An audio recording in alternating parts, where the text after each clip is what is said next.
Hey, what's up everyone? I just got this Alienware M15 R1 for about $275 on eBay. Let's see what we got and what kind of issues it has. So this actually came with the original box, which is pretty cool. And we got some seller notes up here.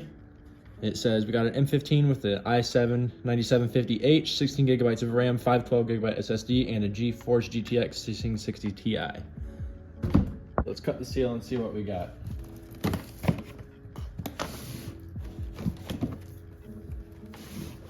All right, so here's our laptop, the M15. It's in pretty good shape. I'm surprised how light this is.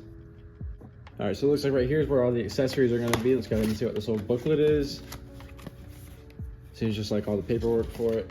This is missing, and this is where the charger is, which actually seems heavy, so hopefully we have a charger. Let's go ahead and pop this open and see.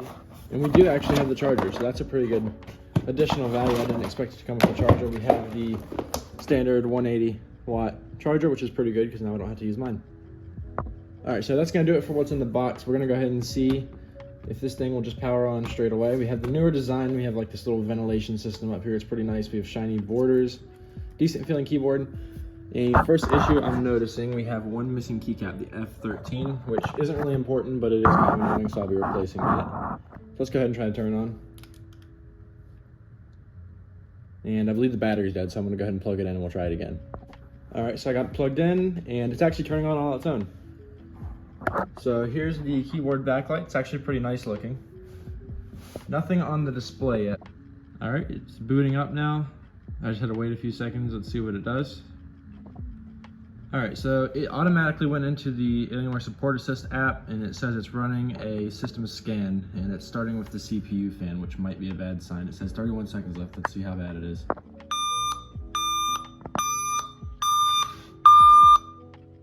So first of all, it's beeping really loud. I'm gonna mute that.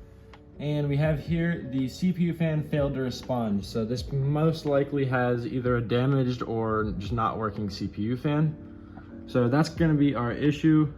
All right, so after hitting continue, it is logging in and it looks like we have a fresh install of Windows 11 actually. So this is gonna be my first Windows 11 experience.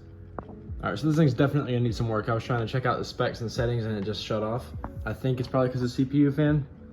So let's go ahead and cut into fixing that. All right, so in this bag, we should have a replacement CPU and GPU fan. It was actually like $4 more to get both fans, so I went ahead and did that.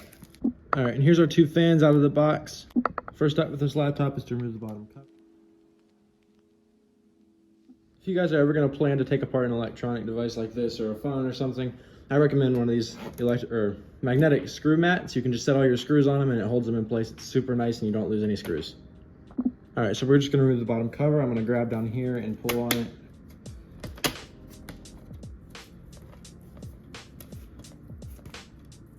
Okay, so there are actually two screws in the back that need to come off as well, I missed. All right, I got those back two screws out. Let's go ahead and pull up and that's how it should go, just like that. So we're into the laptop. Here you can see we have both fans. We got two slots of RAM, DDR4, and this is just the inside of the laptop. The battery is not swollen, so that's a good start. Just as a quick side note, look how beefy these heat pipes are. That's actually crazy for a laptop. All right, so I was looking at how to take these off and I just noticed something that's possibly a bad sign. This screw right here is already stripped out. So I'm hoping that this is still a fan issue and not a motherboard issue, because if it is, then that's probably a really bad thing. So let's go ahead and see what happens, I guess. So that screw is actually very stripped. I'm gonna have to try to figure out some way to get it out without damaging everything else, because I can't use the screwdriver bit to do it. All right, maybe I'm smart, maybe I'm dumb, but I just used a 1.5 sized flathead screwdriver and got these strip Phillips out. So I guess that worked. So this actually might not be a bad thing that was stripped, because I just unplugged it and this is actually the GPU fan and the CPU is the one that's messing up. So this fan's actually fine. That one's the one that's messed up and that one has no strip screws. So I think we're in the clear. So I was trying to find some guides online on how to do this. There are 0 guides and I came back over here and was looking at the fan. These extra extensions of metal right here, I'm pretty sure go under the heatsink.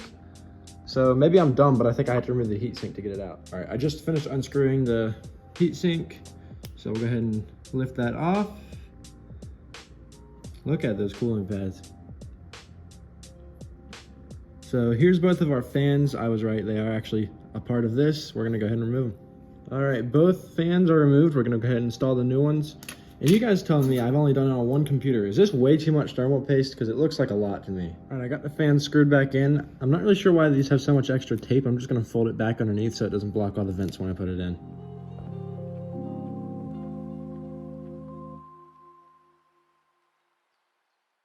I'm not really sure how I didn't catch this any sooner, but I did not seat this fan correctly, so it's sitting at an angle, so I'm gonna have to take the whole thing back apart probably and fix that. So I figured out what it was. In here, there's a little post, and it wasn't going through the hole because the fan wasn't perfectly seated. So I actually didn't have to take all of it apart, which is kind of nice. So we're gonna go put it back together. Yes, I still have an iPhone 4S, don't judge me.